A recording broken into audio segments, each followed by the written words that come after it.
Soon to leave alone Sunday, all the tea getting spilled. Nail text, talking game, keeping it real, y'all gon' feel. From designs to the drama, every secret they reveal. Stay sharp, stay tuned, man, you know it's the deal. Hi guys, and welcome back to the On Sunday podcast with me, Chris, my smoking hot wife, who's got a bit of a off-the-shoulder jumper action going on today. It's a little bit itchy. Itchy. You look like something straight out of a mixture between the south of France and like a ski chalet. Why the south of France? It's hot. Why would they be wearing a woolen jumper? It's the off-the-shoulder thing. Oh, right, okay. When I was in south of France a couple of years back, I just seen all these women with beautiful off-the-shoulder garments. Okay, cool. I don't know what I'm talking about. Anyway, hi guys, welcome back to the show. This week's show is all about money. Now, hang on before you switch off. This is really important because it's going to lead on to next week's show, which is even more important. We're going to try and kind of cover a little bit everything about money, how you should finance like things in your salon, how you get started, etc. Just a mixture of things. Some of the hints, tips, and tricks that we've done, some hacks, some ways to save money, some way to pay yourself back. Some good things in this show, and then next week is a bumper one, and you're going to want to be tuned for that. But you need to be tuned for this one to make it understand. But before we go into that, hi honey, what have you been up to this week? Oh, God. I was actually going to say it. Your hair's beautiful. You just wash your hair? I did wash my hair. I'm just going to tell you something. She was blow drying her hair in my bedroom today, and I looked into the bedroom, and I could only see, like, her in the background, there was like a smoke machine had gone off. What the heck was going on there? Was that just frazzling your hair? No, Is that that's Norman? That's quite normal. I mean, your hair is beautiful, thick and voluptuous, and It's not damaged in any way. Not damaged because in I any don't use any straighteners or anything on my hair. No, yeah, that's just the water coming out. I was sanding.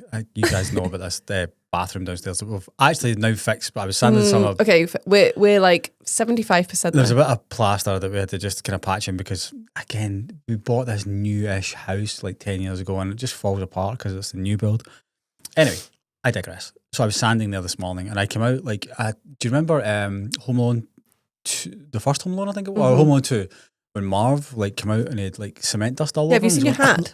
Yes. You've I hung thought it up. had a brand new grey hat. a grey It's hat? not, it's a black hat, it's just got dust on it. I should have just shaken it outside, but I did not. Sorry. You were saying? What are you up to this week, honey? What have you been up to this What week, honey? have I been up to this week? Nothing particularly interesting, to be honest. Just a lot going on. We've got a lot of products launching this weekend. We've got launches happening this weekend. You can probably see them. Now, due to the magic of time travel, these have been out for ages, and I guarantee you that Juicy Chew has been a firm favourite. It's probably sold out by now. Yeah. And in terms of the ice cream collection, happy with that? Mm-hmm. Yeah. Sorry, ice cream van Beautiful collection. We've spoken about the ice cream van on the pod before. If you don't know, my dad used to have ice cream vans. So that was a little nod to him. Thanks for that, honey. I appreciate it. Yeah, nice summer collection. Lots of bits and bobs launching this weekend. Bobs and bits for sure. It's just a very Bobby Bitty situation, It's isn't it? just stuff coming in left, right, and centre. Oh, blooming gel. Blooming gel. Blooming And Lord gel. have mercy. Lord have mercy. That is going to be a stonker of a Yeah, colour. Mercy is gonna be a instant hit in terms of It shade. instantly hit my toe yesterday when I was trying to shift like 80 boxes of it. Jeez. I like the way you're ordering now. I like it. Like, we're not going to run out after like 10 seconds, which is good. I mean, you say that. Yeah. So we're actually getting on top of things, which is great. Do you want to talk about the house front? Nah, we're not even going to cuss it. Nothing's really. We've not gone and seen any more houses because no other good houses We have just come up for repeat, sale. we just go back and see the We same just one go over. back, yeah, over and over again. We go back to and we just walk around it like we actually just live there. Yeah. Maybe we don't need to buy it. We could just keep arranging viewings. I mean, I think they'll probably throw us out, like, I don't know, say 5 p.m. or something, you know, when we're feeding the dogs. Literally. Yeah, man. Other than that, no, it's just a lot going on, but not a lot. I feel like the summer is when everything starts to just kind of mellow a little bit. Now, not probably for us, because No. we're focused like this weekend, or sorry, the weekend coming up after this weekend is Niche. Due to time travel, Niche has been and gone, so you guys will be like, oh yeah, it was great. I met Chris, it's fantastic. Maybe. Summer holidays, like there's lots of staff away, so if the office feels quite quiet. We're moving into the new office. Hopefully when this podcast comes out, we'll have completely moved into the new office, which That would is be good. huge. Yeah. Or it might be like that week because the furniture is due to arrive 29th. So That'll probably when this pod comes out, yeah, which that's is what a I was couple thinking. weeks before July, and there's big events happening with us. Yeah, we in have so much July. coming. I mean, would we have announced no? There's so much happening, guys. Like so much. I think for us, August is going to be the quietest month in terms of things going on in August. But in August is when Rebecca and I will panic. Or maybe it's July. No. I'd say August is like quiet for us till the end of August. And realistically, we do have a launch in August. I know. And we have something happen at the end of August. Do we? Of course. Around about my dad's birthday, which is just coincidence.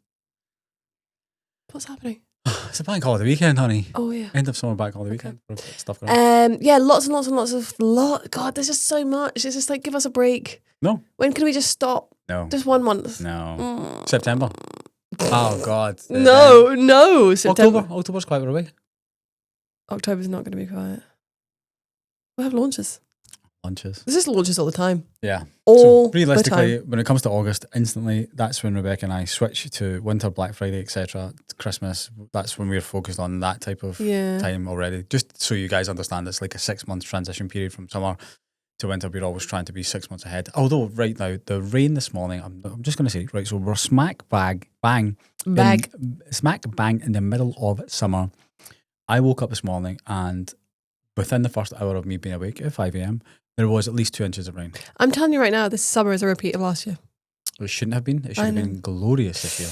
But it is. But my mate Matt in Canada is a farmer and he's having a horrific time just now. It's just dry. Just no rain at all. Really? So he's just I thought they had loads of rain a couple of weeks ago. They had like 1 or 2 days of it. They've just seeded all of the crops and no rain. So he's going to just use insurance this year.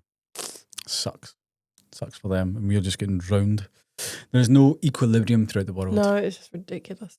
Anyway, enough about us. Let's get on with the show.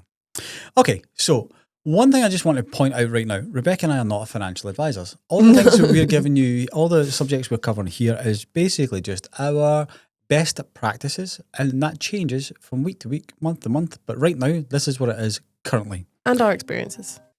Also, one thing I just want to say is a lot of people don't talk about money. And I noticed it with my parents. My parents, when they were struggling, I remember being like, up until I was maybe 12, 13, I didn't realise they were struggling, but they were. And they never spoke about money. Up until my dad started to make more money and things started to become easier. And then the subject was very open. And I don't like that. One thing you don't really learn in school is money. You learn what money is and you learn how to, pay for, like, not pay for things as such, but you can add 20 pence and 25 pence together. I get that. But they don't really talk about money and personal finance. No, and we should. God, we should. I think that should be something that if you don't speak about it at home, that if you've got kids, please talk to them about money, even if it's just... In fact, do you remember I was talking to you the other day there? If when your child is born, this is going to blow your bloody mind. If when your child is born, you invest £5,000, which is a lot, but realistically, like, you could probably, if you're planning well ahead, for kids, you're probably saving for kids because it's expensive, right? If you put £5,000 into an index fund that returns on average 9% a year, which most index funds do, so I'm thinking S&P 500, FTSE 100, something like that, just a general broad index fund. Do you know by the time that they retire, and this is estimated, I think it's to be 68 by the time most kids are to be retired, that's probably extended by then. In that account, if you put nothing else in and just let the interest compound, that person will be a millionaire. They'll have over £1 million in that fund. That blows my mind. That's crazy. Really crazy. And it makes me angry at my parents. It does. But also, what you're like at 20, 21, 22. If you then have access to that, because realistically that's what happens, you have the access to it.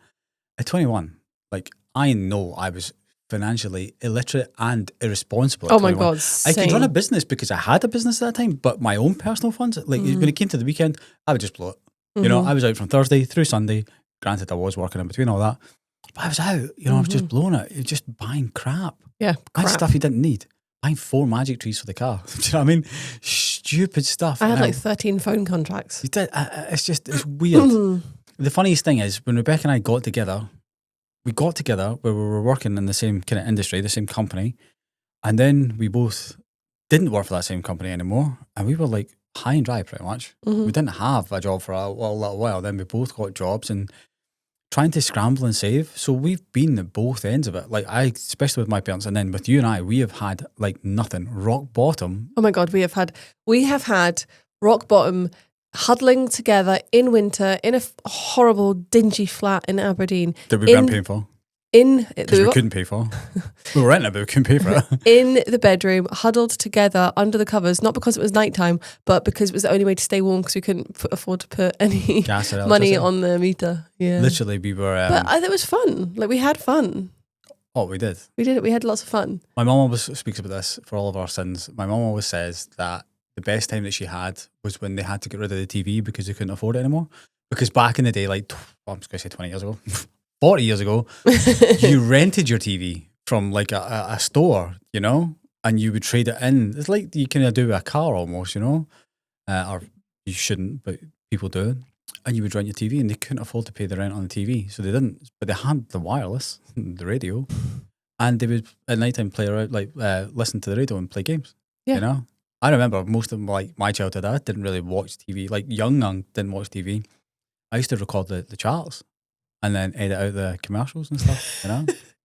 Your first foray into editing, Chris. Yeah, realistically, I should have just listened to Radio 1 because there's no commercials. But yeah, we have literally been through it all, and we've been through it all together.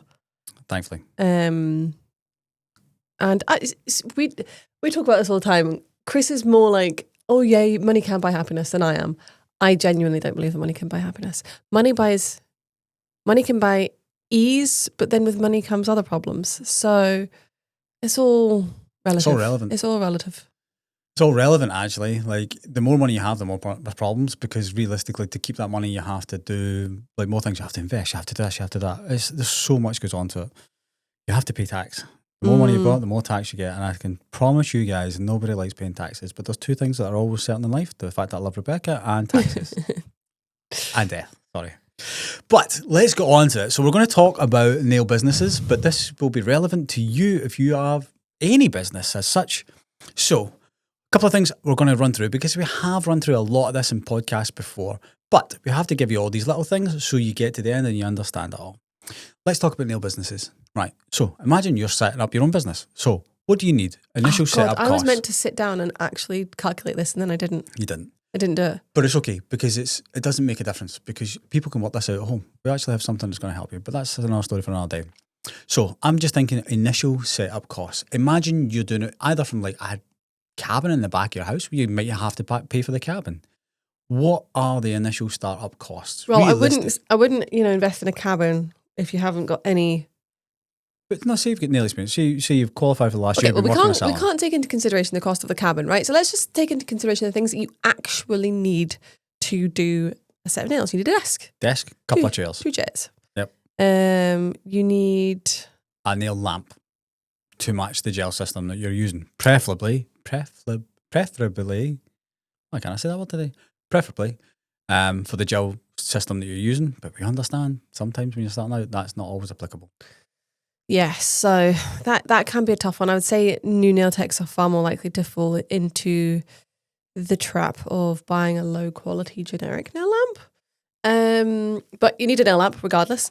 What else do you need? Tools. The basic tools. You're not going Nippers, to, as a brand new pushers. nail tech, you ain't investing in tools that are 50 quid a pop. No. No way, not happening.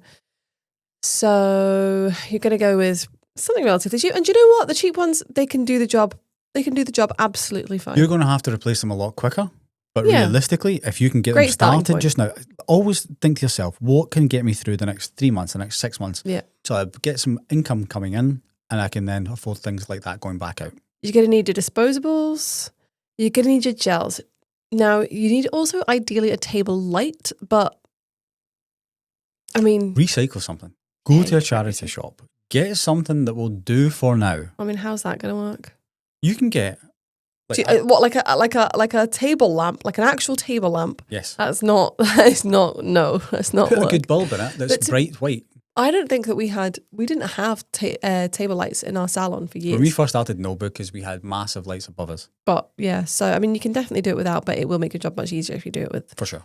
And then you're going to need your gels. Now, to start off with, how many colours are you going to need of gel polish? I would say you don't want to be starting with any less. I would say 40 colours. Right. I'm going to stop you right now. You think that's too many? I think that's far too many. Really? And if you're really clever, you can be seasonal about this. Right, but you have to think about what clients expect. I understand, but if you're going into winter, don't go for neons right now.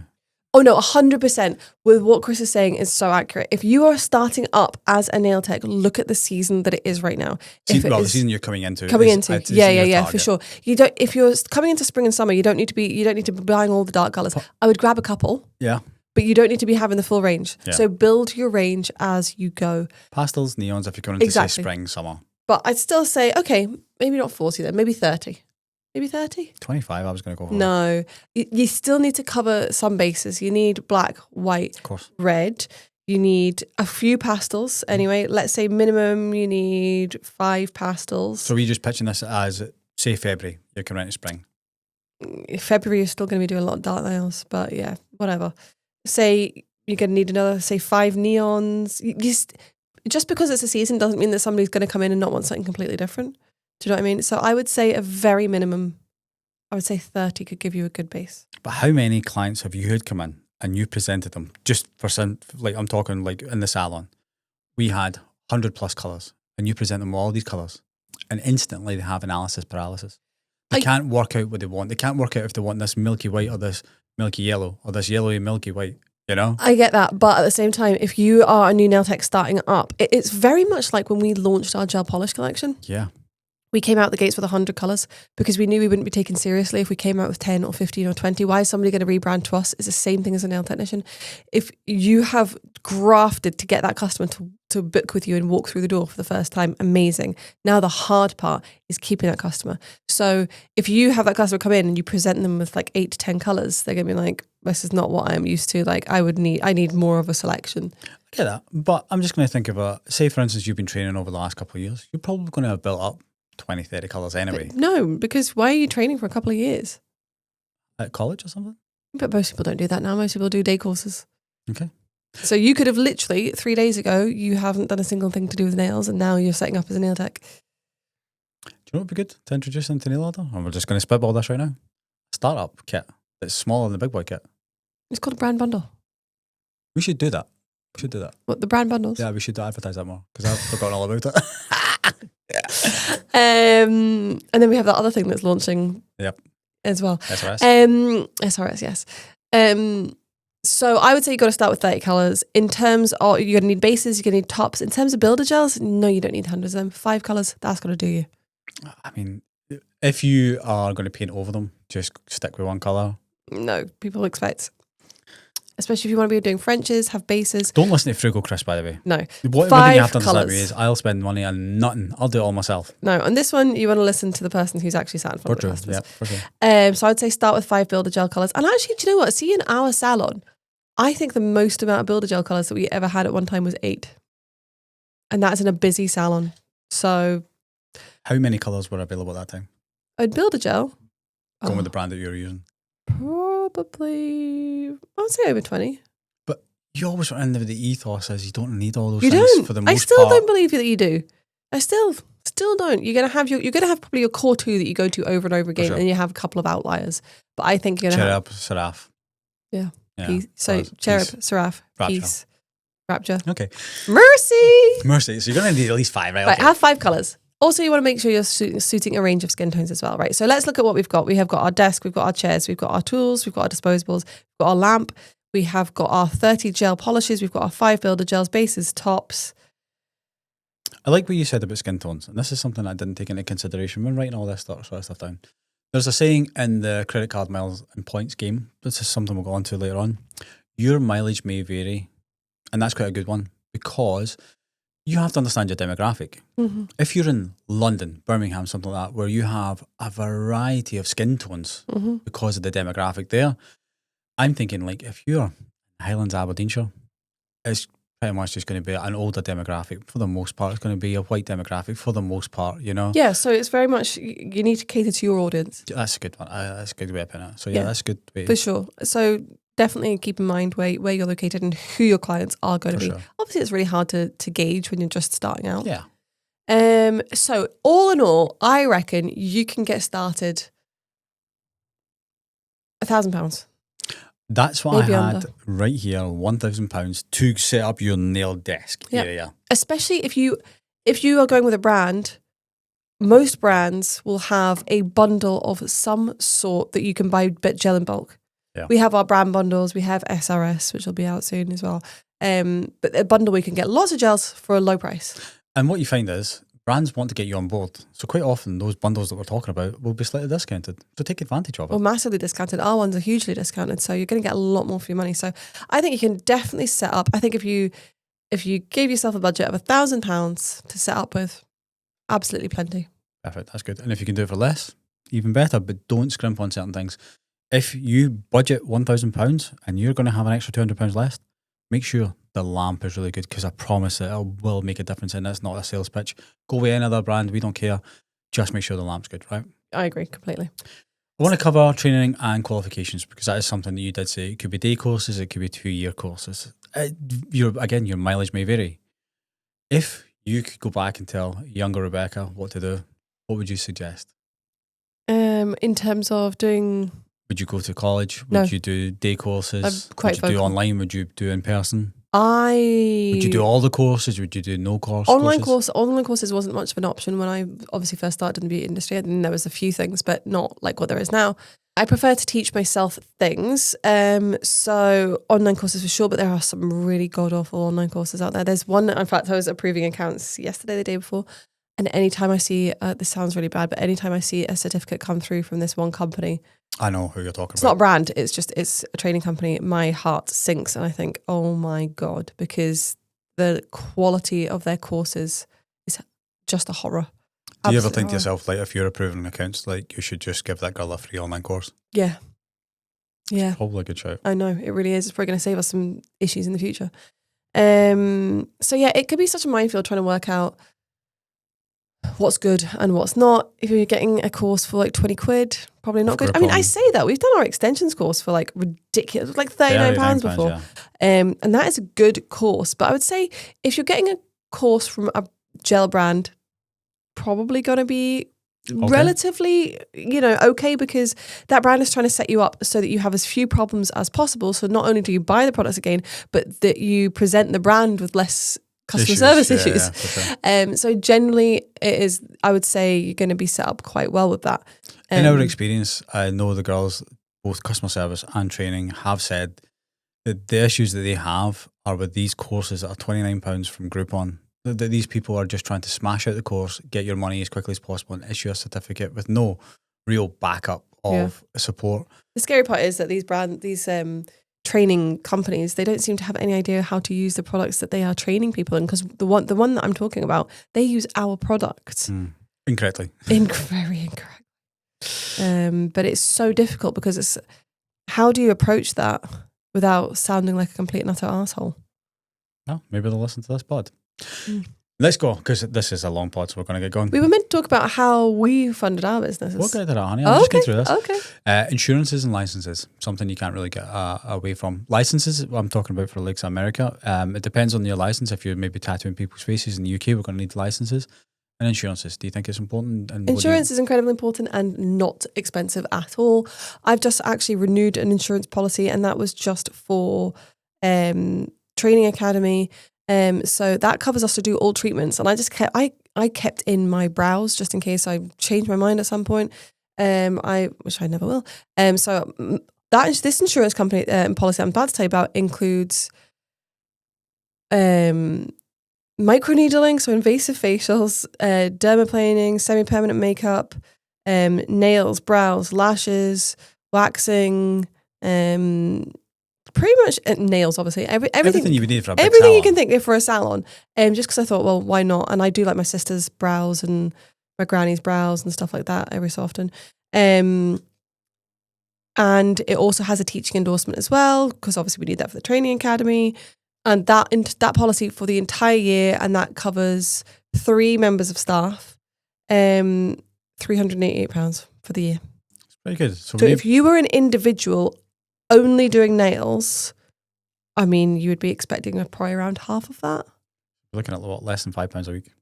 So, yeah, not a lot.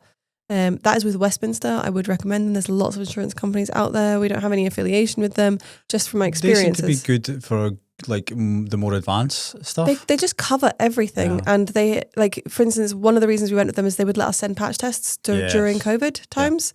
Not actual during COVID, obviously, but after that, when we were repatch testing all of our customers, because we've been closed for such a short period of time, so repatch testing for tinting and stuff like that, they allowed you to send them out by post. Obviously, we were trying to reduce foot traffic in the salon, so being able to send them out was great. Their only stipulation was you sent them first class. Perfect, no problem. So things like that was good. Excellent. Booking systems and websites we've spoken about several times. Yeah, things that you need to take into consideration for sure. Very briefly going over them. My personal recommendation is not to go with a booking system that charges you per person booking in. Although, on saying that, if you're a brand new nail tech who doesn't have any existing clientele, using something such as Fresher, which will push you to the masses and puts you on a sort of marketplace, it does have some benefits. But make sure you take yourself off of that after a certain period of time, after you've built up your clientele. Or you're sustaining your own growth maybe through social media, because I think they take 20% per client, which is absolutely crazy. My personal recommendation for a booking system is going to be something such as a Vartu. I think for an individual, you're around £10 a month, something like that. There's no fees on top of that at all. And it is really comprehensive. You can get all your consultation forms, absolutely everything that you can have up booking online, not booking online. Either way, it's your online diary. One thing I've not written down here, but I'm glad we've discussed these things. Bank accounts, credit cards. Credit cards we're going to go into later on. Bank accounts, again, we'll touch on later on towards the end. But should you have a business bank account, or can you go with a personal one when you're first starting out? Definitely, I would recommend going for a business bank account. It's just going to set you up more straight and have everything separated. Right now you can get a free one with Monzo. I don't know. Again, things may change in the future. Tide as well. Do we have is there a referral thing that you can do for Monzo which benefits everyone? Maybe, yes. We're going to have a look for referral codes, because we're going to talk about a lot of different accounts. And if we find referral codes, which will give you a little something and us a little something, we will put a link below. Right now, I know we have a business account that we don't use that business for right now. It is a free account. You can do regular transactions. Also, one thing I would get is a PayPal account. The reason I'm asking about business bank accounts and PayPal is because you're probably going to want to take deposits through your booking system, and it's great to have them in something like PayPal. PayPal is absolutely excellent. I would so agree with that. And for free. Branding and marketing. Should you pay someone to do that for you?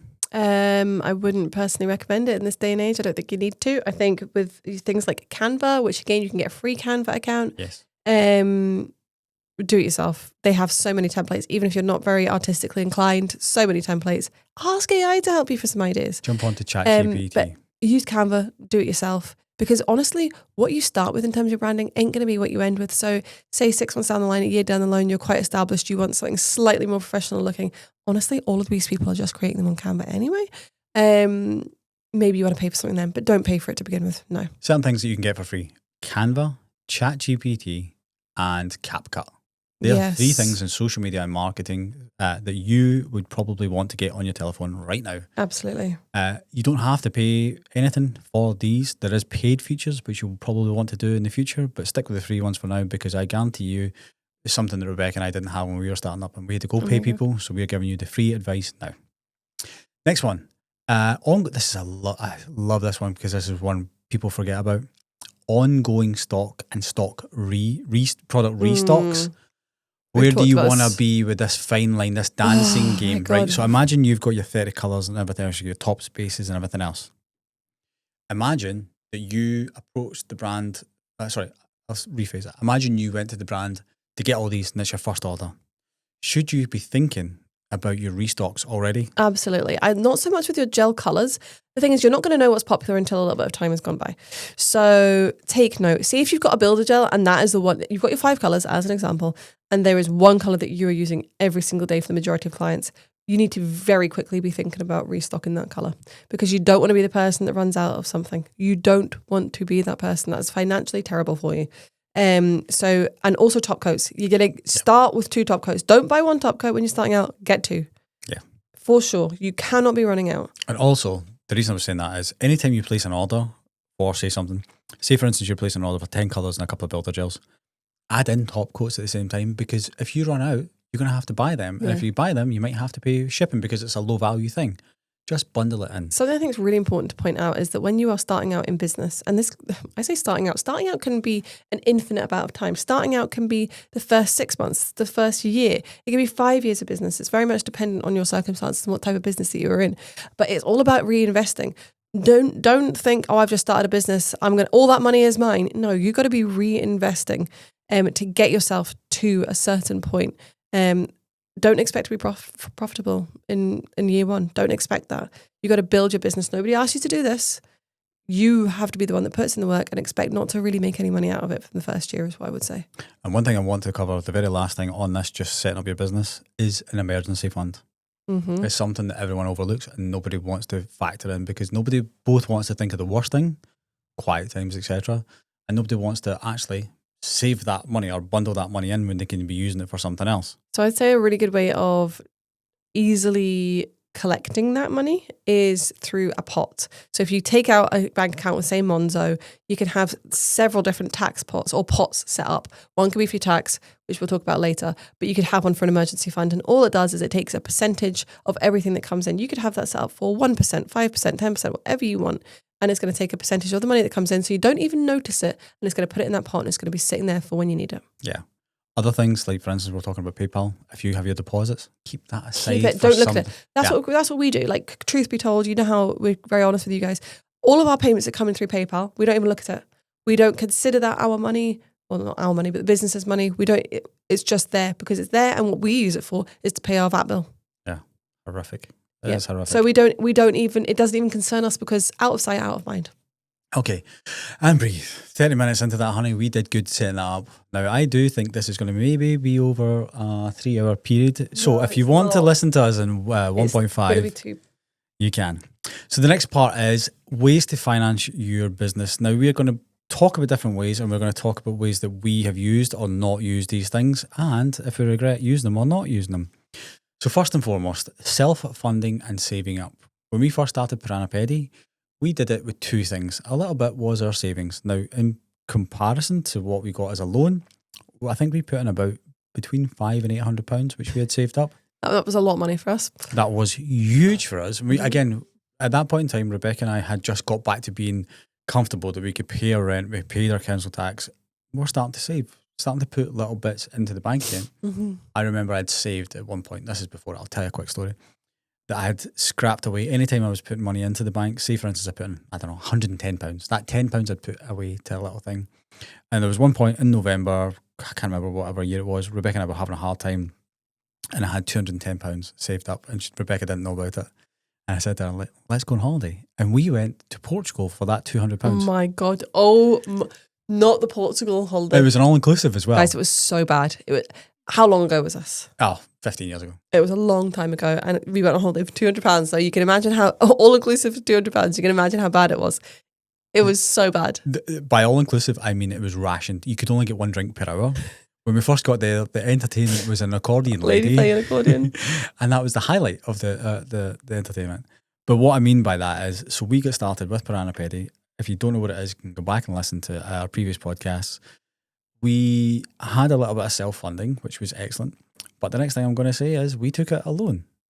We took out a loan from the bank of Rebecca's dad. For £1,500? Yeah. £1,500. But my dad is not like, oh, of course, darling, here you go, have whatever you want. No. Phil wants us to do a business plan. We have to come with him with a business plan that we need to present and tell him what we're going to do. And also he wants shares in the business as well. Yeah, he did. He's not, it's, which I really respect. For sure. It's not. It was more than anything just to hold you accountable. Oh, of course. Yeah. It wasn't actually in the end up he was actually taking any of the profits from the shares or any cared about that. But like you said, it's to hold me accountable. So yeah, £1,500. And I'm just remembering one other thing.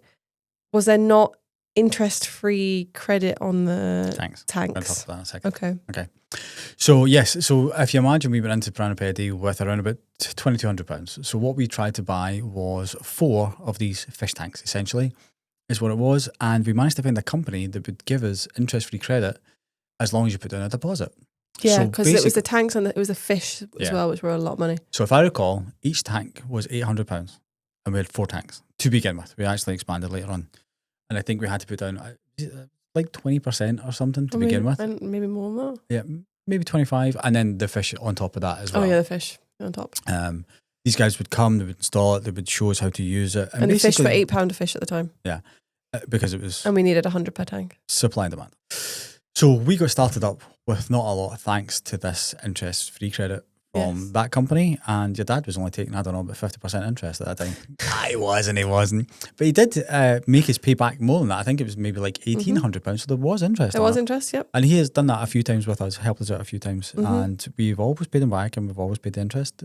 Yeah, so I would definitely say if you're in a position to ask a family member, put together a business plan, something that's really like serious, and offer them the going rate of interest as well. Yeah.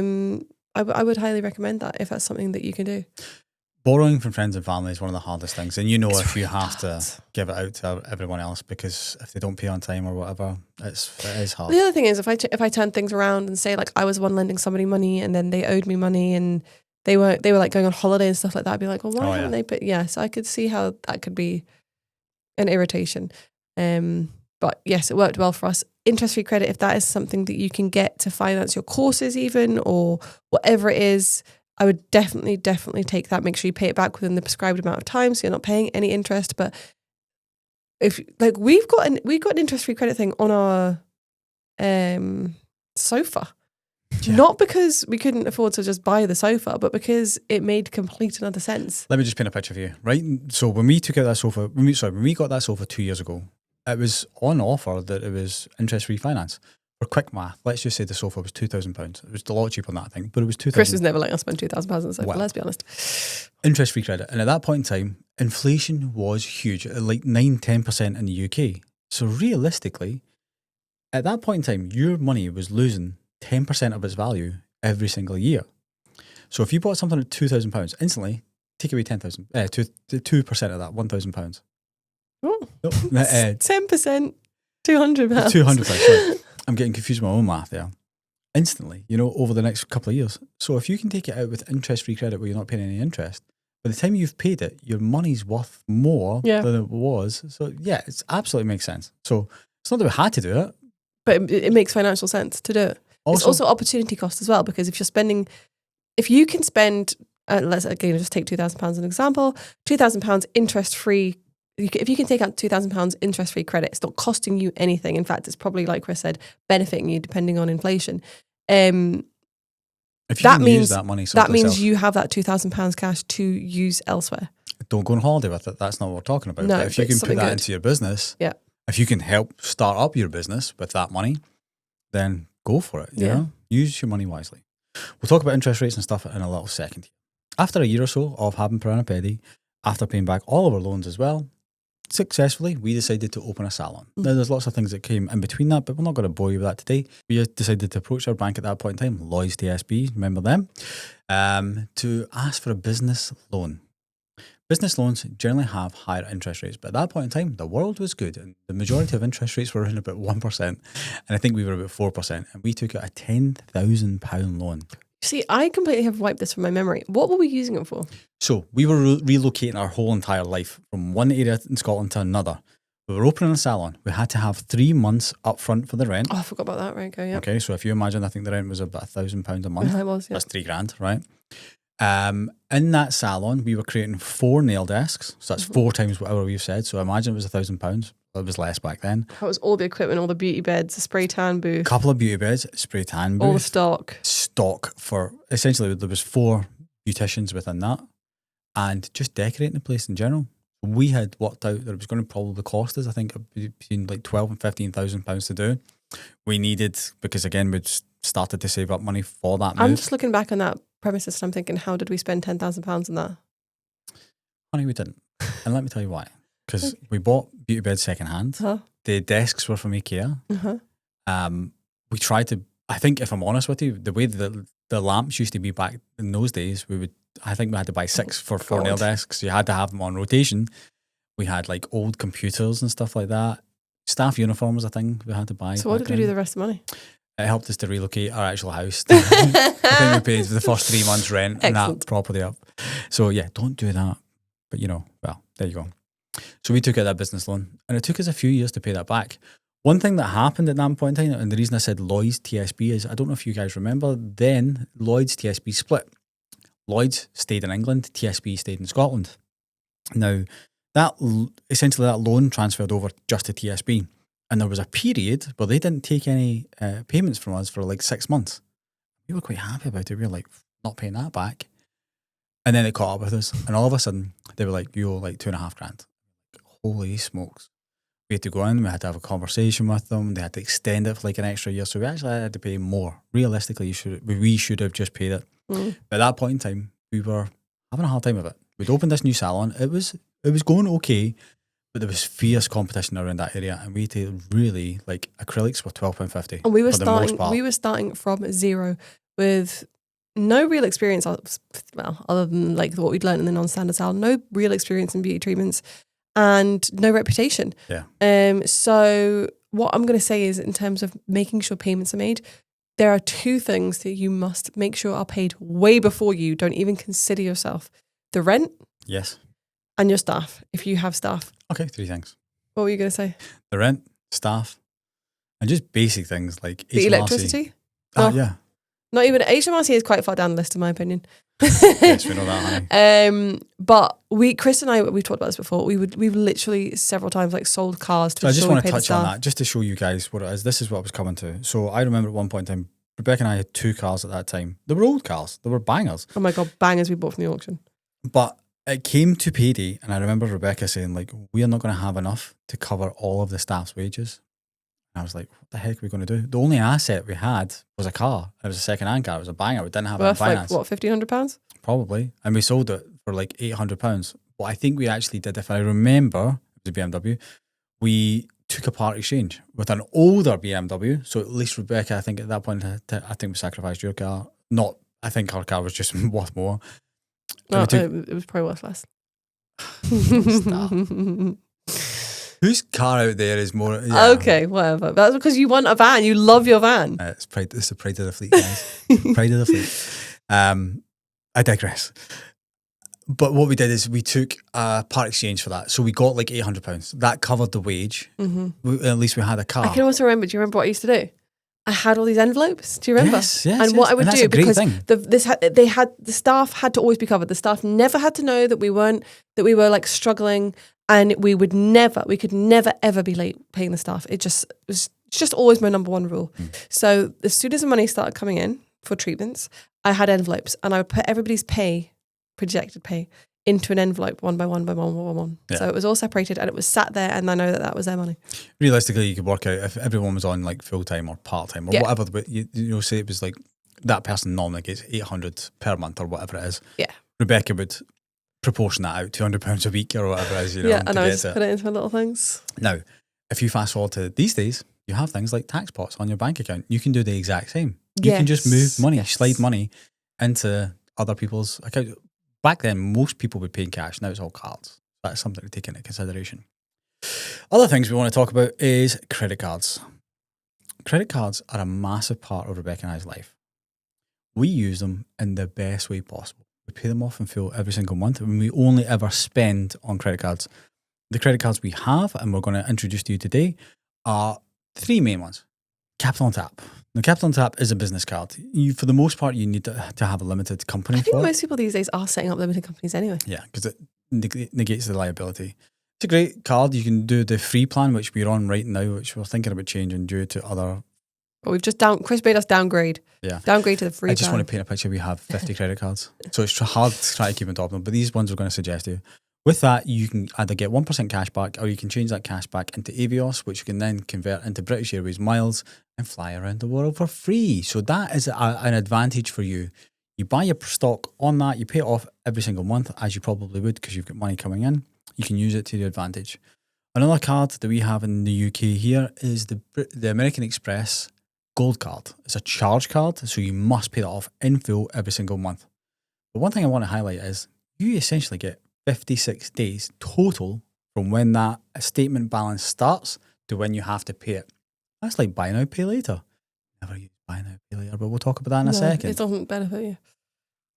One last one is be smart with your bank cards. Don't use a bank card if it doesn't give you any cash back. We love the Monzo business account we have. Never use a card. But the card doesn't give you My anything. God. We don't use debit cards. Ever. up until Except recently. And there's an account that we've opened called Alica Bank, and the process was an absolute bollock to open. It took us months to open this account. I think they're fairly new, but they're giving you excellent savings rates just now if you want to transfer money into a savings account. Also, their debit card gives you 1% cash back, which is unreal. So if you can't get credit cards for any other reason and you do want to open a business bank account, we would highly recommend Alica Bank. Going to be hopefully links in the show notes to all these things that we're talking about. Are we going to go more into depth into that or no? I think we could do a bonus pod on this. Because I want to talk about the hacks, the clever things that you can do to... So what we'll do is after we've recorded this, we'll do a bonus pod for our Patreon members. We don't have any Patreon members. We don't have a Patreon. Should though. That's okay. There you go. We'll do a bonus pod that if you want to learn about credit cards and all that sort of stuff, you can come back and just listen or watch that one, okay? Sound good? When are we doing that? Straight after this. My God, I feel dizzy at the thought of this. Okay, let's talk about buy now, pay later. Okay, well, we just kind of talked about that. Well, you said it's not good. Interest free. Okay, right. There's the difference. There's a difference between something such as like Klarna and ClearPay and interest free credit spread over like 2 years. Yeah. Buy now, pay later, for the most part, is the exact same thing as a credit card, but with no benefit to you and a bigger disadvantage to us, the retailer. Absolutely. It costs us, I'm just going to tell you guys straight down the line, I've said this before, approximately all fees said about 6%. So if you guys use Klarna. So if you spend £100 on the nail order store online, it costs us £6. Whereas if you use a credit card, that'll cost us about £1.50. Yeah. So that's the fees involved. Now, if you imagine somebody comes to you for a treatment of nails, some waxing and some lashes, and that's £100. Do you want to see £6 of that go out the door? Probably not. And you're probably never going to take buy now, pay later. You actually can. Like, I've seen it. You can now get Klarna and ClearPay for like aesthetic treatments and stuff like that. Yeah, for sure.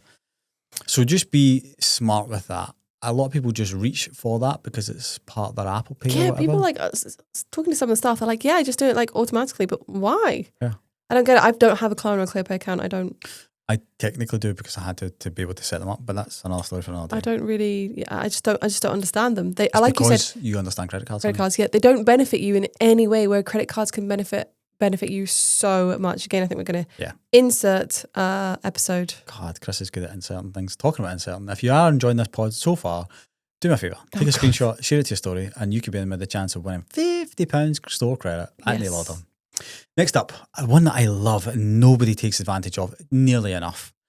Government schemes and small local business schemes. If you do a Google search for business setups, business startups. Chris is a king of this. Well, I say the king of this. There's probably a lot more that we're not taking advantage of, but you are pretty good. Even now, like, nail order is a big company, but we can still take advantage of them. Like, for instance, a couple of years ago, we were installing all the shelving units into our warehouse. Now, they're expensive and they don't make you any money. All they're doing is holding all the stock that could potentially make you money. You say we're a big company. We're not a big company, but bigger than a nail tech. Yes, individual nail tech. Yeah, sorry, that's what I mean. I've phrased that wrong. But that's what I mean. And there was a government grant to help businesses, and they will pay up to 50% of that cost because it's an operational cost. If you're introducing something that is going to protect and project your future in your business, it was running for like 6 months. I took advantage of it. The shelving was like $5,000 and they paid like $2,500. Brilliant. You know, when you look at it, that's fantastic. You'll happily take advantage of that. That's someone we've looked into the heat stuff as well.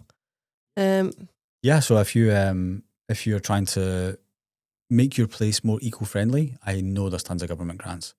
I'm thinking of the £200 grant from the government. Is it a learning account or something? There's heaps and heaps of stuff. I don't know a lot about it. Jennifer knows far more. Also, I'm just watching Chris piggyback one of those toxic energy juices on top of espresso. No, there's no excuse. You promised me we got an expensive coffee machine because you told me you were going to stop drinking them, and now you're piggybacking it. This is an expensive podcast that I have to run into with big energy. Well, I don't have any caffeine in me. But you're beautiful. That's nothing to do with anything.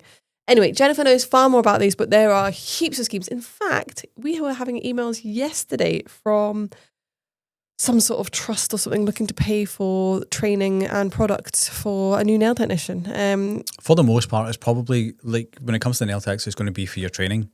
Yeah, and But there will take be advantage. certain circumstances that will apply. So maybe it's to do with your income, maybe it's to do with being a single mother. That's something that I've seen going around. But there are loads and loads of things. But I'm sure Jennifer said that there's something that everybody is eligible for. Is it Princess Charles? It's a learning account. You get £200 per year, I think, to use in certain qualifying training things. Yeah. I used it Like once. the ILA? Is that right? Individual learning account? That's what it is. I was trying to remember. ILA. I used it once for a barbering course. Yes, you did. Currently don't do barbering. I Never, can. never cut hair ever again. Two that we're going to just get through at the very end is crowdfunding and community support type things. It's really achy, if I'd I'm say honest with stay you. away. I watched a really unfortunate thing unfold during the lockdown, which one? Where a brand utilized it, crowdfunding to pay that. It was really bad. It all just turned out really, really bad. It was a GoFundMe page to pay their staff, and then the whole furlough thing was there, and then they didn't refund them. It was just gross. Horrific. So I would personally say stay away from that. Yep, icky. Don't do it. And last one, which is grinding my gears right now, and Rebecca's going to probably tell me to bleep this out. Approaching brands and asking them from PR. Yes, there's a big PR movement sort of happening in the... I just want to say something, honey. We have never asked anyone for anything. Never. We've done it all ourselves. Never asked And anyone that for free. makes you a better person. I personally think that makes you a better person. The harder you graft, I always say hard work beats talent. And I didn't say that myself. I stole it from a YouTuber called Matt Armstrong. But it's true. Hard work does beat talent. Does. For sure. You can be naturally not gifted at anything, but being working hard at it and practicing. I am not naturally gifted artistically, but just working hard, like marketing wise, and the brows and everything makes you good. Yeah. It's going like to brands and saying, I just want to try your stuff. And something I do want to say about that is this, guys. How would you feel? Yeah, how this is it. I was going to get to that. would you feel if someone messaged you and they said, "I'm thinking about changing my nails. This is a replica of what nail brands go through. This is identical, right? Hi, I'm thinking about changing my nail technician. Would you consider doing my nails for free, and I'll share it on social media?" Now, this person, they're not an influencer, because that type of influencing does work in that world. I don't really like it for brands, for nail brands, because I like real people who really like our products using it. They're not an influencer. Maybe they don't even actually have social media really going on. Maybe they've got like 30 followers. Are you going to say yes? Maybe you will.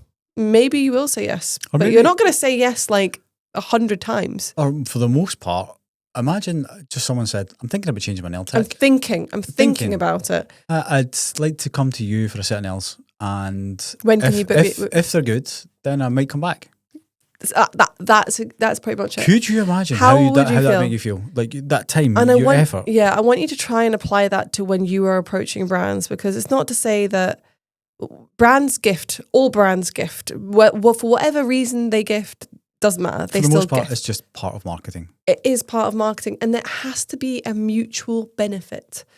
Otherwise, it's just pointless and it's wasteful. It's so wasteful. What we have a lot of, there's a lot of ones that grind my gears. Hi, like to try your products, and they send their address. Please don't message us again. Don't. I'm asking you not to message us again. If you've not even bothered to sign up for an account you are with rude. us, if you've not even bothered to sign up for an account with us, then you've not really been on the website. You've actually not got any interest. Yeah, you've not got any interest in it. You're just doing a carbon copy and paste from ChatGPT.